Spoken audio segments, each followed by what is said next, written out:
Hello everyone, in my previous video I discussed the detailed points of Pakistan Budget 2023-24, and this is the third and last part on Pakistan Budget 2023-24 and changes in taxation. If you like this video, please like it and subscribe to my channel. Pakistan is a rising market economy in the Asia-Pacific region, faces unique challenges compared to the experienced developed nations. The country's geopolitical situation, challenging financial environment, and high inflationary pressures have significantly affected global growth prospects. These factors also pose substantial economic risks for Pakistan. Furthermore, devastating floods and political unrest have further worsened the situation. The first schedule rates of tax Part 1 Division IIB. The proposed amendment seeks to increase super tax rates for the income earned by high-earning persons, exceeding 350 million rupees as per the following table for tax year 2023 and onwards. Division 9 tax under Section 113. The bill proposes to reduce the rate of turnover tax from 1.25% to 1% for a company listed on Pakistan Stock Exchange other than the companies or sectors specified under serial number 1 to 3 as follows. Rates of Advanced Tax Division 2 of Part 2 of First Schedule. The proposed amendment seeks to enhance the rate of advance tax to be collected under Section 148 of the ordinance from 5.5% to 6% for commercial importers importing goods classified in Part 3 of the 12th Schedule. Payments to non-residents Division 2 of Part 3 of First Schedule. The bill proposes to increase the withholding tax rate on payments to a permanent establishment in Pakistan of a non-resident person as follows. Payment for goods, services, and execution of contracts to resident persons Division 3 of Part 3 of First Schedule. The bill proposes to increase the withholding tax rate on payments for goods, services, and execution of contracts to resident persons as follows.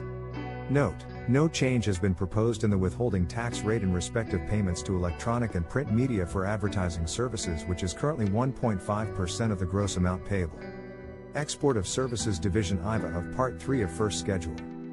Currently, exports proceed of the IT sector are subject to tax deduction at 0.25% without stating any time limit.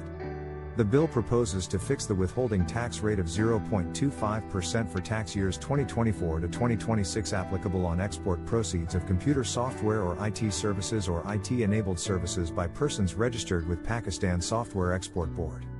Advance tax on persons remitting amounts abroad through credit, debit, or prepaid cards. Division 27 of Part 4 of the First Schedule. The bill proposes to increase the advance withholding tax from 1% to 5% on amounts remitted abroad through credit, debit, or prepaid cards. The Second Schedule Part 1. Insertion of new entities in Clause 66. The bill proposes to exempt income earned by the following entities. Extension and exemption period for Right Clause 99A.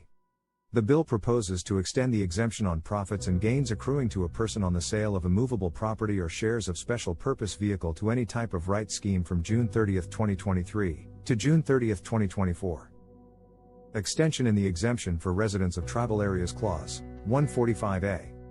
The bill proposes to extend the time limit for the exemption on any income which was not chargeable to tax before the commencement of the Constitution, 25th Amendment, Act, 2018 of any individual domiciled or company and association of persons resident in the tribal area forming part of the provinces of Khyber Pakhtunkhwa and Baluchistan under paragraph D of Article 246 of the Constitution with effect from the first day of June 2018. Presently, this exemption is up to June 30, 2023. Which is proposed to be extended up to June 30, 2024. Exemption to entities working on ERA contracts Clause 150. Presently, the income of Siakalam Engineering Construction Industry and Trade Company Limited derived from a contract dated May 23, 2017, with Earthquake Reconstruction and Rehabilitation Authority, financed by the Saudi Fund for Development is exempt with effect from the tax year 2017. The bill proposes to extend this exemption to Alter as engineering consultant. Insertion of new clause for promotion of agro-based industry in rural areas Clause 154. The bill proposes to exempt profits and gains of a small and medium enterprise set up exclusively as an agro-based industry in a rural area duly notified for a period of 5 tax years commencing from the tax year 2024 and up to the tax year 2028.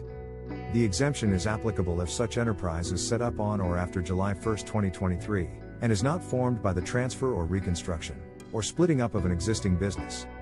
This targeted exemption is introduced to encourage the creation of employment and business opportunities in such rural areas.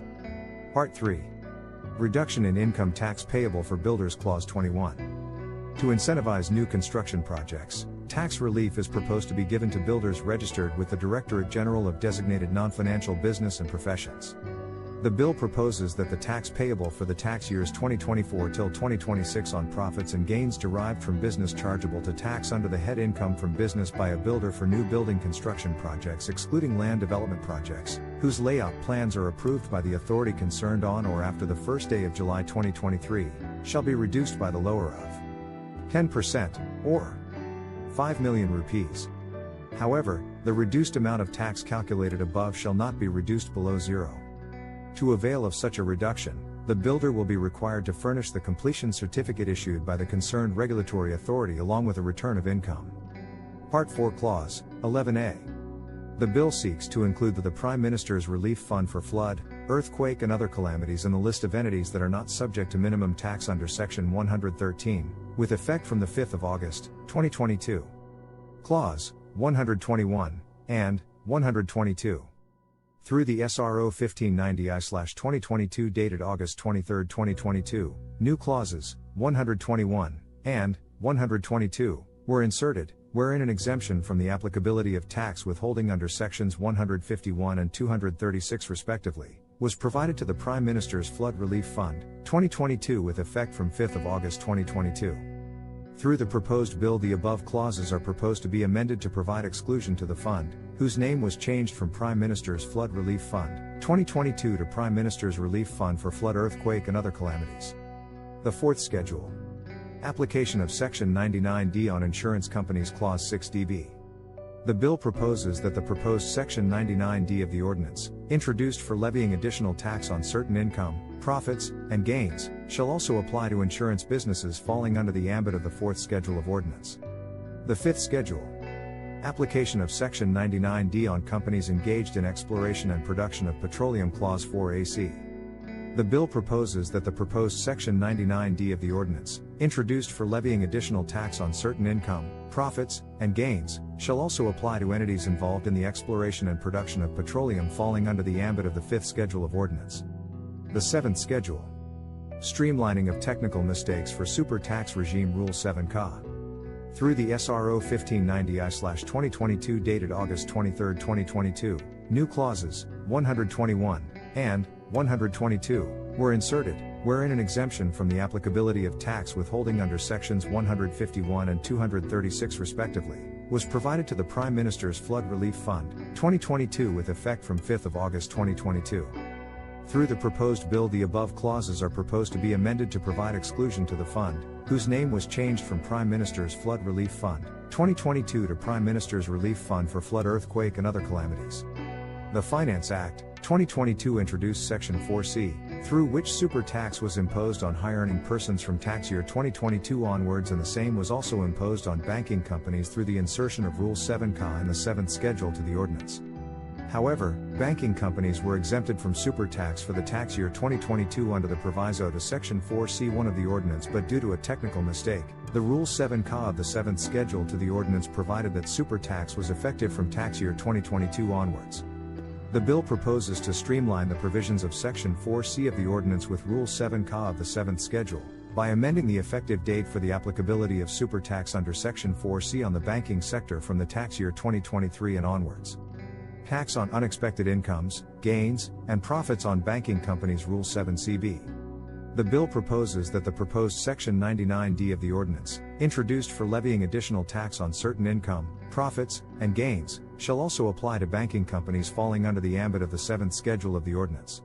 Extension in period of relief for banking companies Rule 7D, 7E, and 7F. The Finance Supplementary, Second Amendment, Act, 2019 introduced reduced rates of tax on the following incomes arising to banking companies. 1. Additional advances to micro, small, and medium enterprises. 2. Additional advances for low-cost housing finance, and 3. Additional advances for farm credit. The above referred tax relief is currently available up to tax year 2023. The bill proposes to extend this relief period up to tax year 2025. Relief for banking companies on additional advances to IT and IT-enabled services Rule 7G. The bill proposes to introduce a new Rule 7G, providing for the reduced rate of tax of 20% in respect of taxable income arising in the hands of banking companies from additional advances for IT services and IT-enabled services, for the tax years 2024 to 2025, subject to the procedures and guidance as provided in the rule. It is proposed that the reduced rate shall apply to banking companies, subject to the condition of furnishing certificates from external auditors along with accounts while e-filing return of income. The said certificate should certify 1. The amount of such advances made in the preceding tax year. 2. The additional advance made for the tax year, and 3. Net markup earned from such additional advances for the tax year. Rule 7G IT and IT-enabled services shall have the same meaning as provided in Section 2 of this ordinance. Additional advances means any average advances disbursed in addition to the average amount of such advances made in such sector by the bank for the immediately preceding tax year starting from 2023. Through the proposed insertion, taxable income arising from additional advances shall be determined according to the below formula. Taxable income subject to a reduced rate of tax equals A x BC, where A equals is taxable income of the banking company. B equals is net markup income earned from such additional advances for the tax year as declared in the annual accounts, and C equals is the total of the net markup and non-markup income of the banking company as per accounts. Relief for approved non-resident banking companies on investment in federal government sovereign debt instrument Rule 8.4. The bill proposes to introduce a new through which approved non-resident banking companies shall be provided exemption from tax on profit on debt or capital gains earned from the federal government sovereign debt or a sovereign debt instrument. Relief for banking companies on investment in federal government securities Rule 8.5. The Finance Act of 2021 introduced a new sub-rule, 6A, through which the banking companies were required to pay enhanced tax rates up to 55% on taxable income derived from investment in the federal government securities. Through the SRO 226, 1/2023 dated February 27, 2023, applicability of enhanced tax rates on such income was withdrawn for tax year 2024 by inserting Rule 8.5. The bill proposes to incorporate the said relief, as provided under the SRO, by inserting Rule 8.5. The 8th Schedule. NCCPL shall compute and collect super tax Rule 4A. Through Finance Act 2012, rules related to the computation of capital gain on listed securities were introduced in the 8th Schedule to the ordinance, and responsibility to compute and collection of tax was delegated to the NCCPL. Since then, any capital gain or loss arising to persons through the disposal of listed securities which is subject to tax under Section 37A and to which Section 100B apply, shall be computed and determined by provision of 8th Schedule to the ordinance, and tax thereon shall be collected and deposited on behalf of a person by NCCPL. The amount collected by NCCPL on behalf of the taxpayer is to be deposited every year by July 31st next following the financial year in which the amount was collected. Relief for approved non-resident banking companies on investment in federal government sovereign debt instrument. As per existing provisions of the ordinance, super tax liability, if any, arising from capital gain would be discharged by the person at the time of filing of return of income. The bill proposes to extend the scope of NCCPL to include the computation of super tax payable under Section 4C of the ordinance on the amount of capital gain derived from the disposal of listed shares. The taxpayer would, however, may be required to recompute its super tax liability under Section 4C of the ordinance at the time of filing of return of income after taking into consideration income from all sources in the manner prescribed under Section 4C of the ordinance. After the said proposed amendments, a dispute may arise in case NCCPL computes and collects super tax on those capital gains which are exempted under the ordinance, securities acquired before July 1, 2013, or subject to zero rates, as there are views among tax advisors that no super tax is payable on such securities. Therefore, a clarification should be issued by the board to resolve any disputes and unnecessary litigations. Thank you for watching.